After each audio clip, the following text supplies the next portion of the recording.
memaparkan materi, kita kenalan dulu yuk. Perkenalkan, nama saya Esra Tiorida Octavia Borus Situmorang. Perkenalkan, nama saya Evelyn Situmorang. Perkenalkan, nama saya Nisa. Nama saya Sartika Altasaid. Saya Rahelia Sinaga. Enjoy for watching! Halo guys! Kami dari kelompok 3 akan menjelaskan beberapa materi, yaitu Yang pertama, pengertian perdamaian dan budaya. yang kedua yaitu pandangan Genji terhadap perdamaian di Indonesia. Yang ketiga yaitu pandangan Alkitab terhadap perdamaian dan budaya. Dan yang terakhir, kesimpulan. Yang pertama adalah pengertian perdamaian. Perdamaian adalah keadaan hidup yang bebas dari konflik, kekerasan, dan pertentangan, baik secara individu maupun kelompok. Perdamaian mencerminkan keharmonisan, rasa aman, dan saling menghargai satu sama lain dalam kehidupan bermasyarakat. Budaya adalah keseluruhan cara hidup suatu masyarakat yang mencakup nilai, norma, adat istiadat, kepercayaan, bahasa seni, dan kebiasaan yang diwariskan secara turun-temurun. Budaya mencerminkan identitas suatu kelompok atau bangsa. Mereka aktif dalam menyuarakan isu keberagaman dan anti kekerasan di dalam media sosial. Dan banyak yang bangga mengenakan pakaian tradisional, mengangkat seni lokal, dan menjaga kearifan daerah. 2. Pandangan Gen Z terhadap perdamaian dalam budaya Indonesia. Generasi Z atau Gen Z yang lahir pada sekitar tahun 1997 sampai 2012 merupakan generasi digital yang terbuka terhadap perbedaan.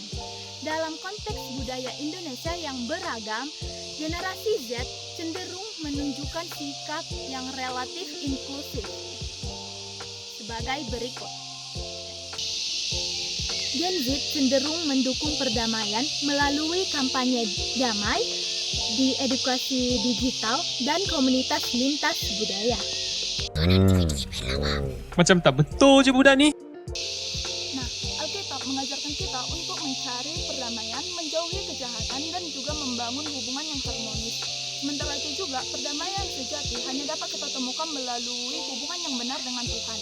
Dalam perjanjian lama, perdamaian sebagai berkat dari Allah, karena kata shalom atau damai bukan berarti tidak ada lagi peperangan, akan tetapi adanya kesejahteraan, keutuhan, dan juga hubungan yang harmonis dengan Yesus, sesama, dan juga alam, yaitu pada Bilangan 6 ayat 24-26.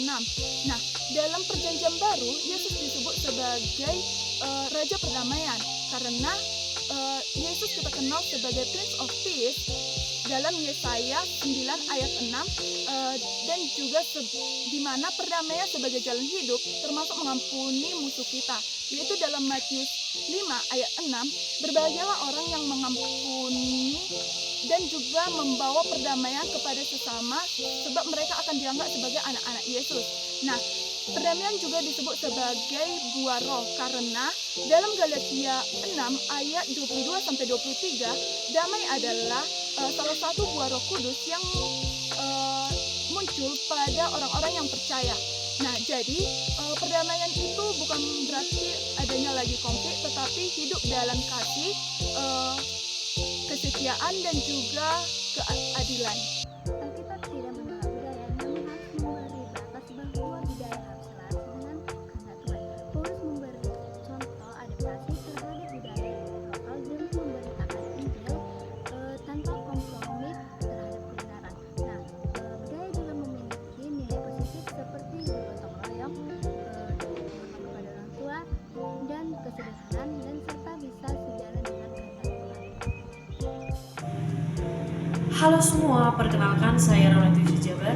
Pada kesempatan ini saya akan memberikan kesimpulan atas semua penjelasan yang sudah dijelaskan oleh teman-teman saya sebelumnya. Jadi kesimpulannya adalah perdamaian dan budaya merupakan dua unsur penting untuk membangun masyarakat yang adil dan harmonis.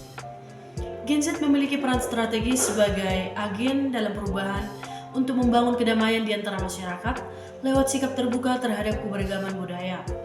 Alkitab juga menegaskan perdamaian merupakan bagian dari iman dan budaya merupakan sarana untuk mewartakan kasih Kristus selagi kedua hal tersebut tidak bertentangan terhadap kebenaran. Oleh karena itu, kedua hal ini harus berjalan berdampingan untuk membangun masa depan yang damai dan beradab. Sekian kesimpulan dari seluruh penjelasan kelompok kami. Terima kasih. Sekian pemaparan materi dari kelompok kami. Tuhan Yesus memberkati. Shalom.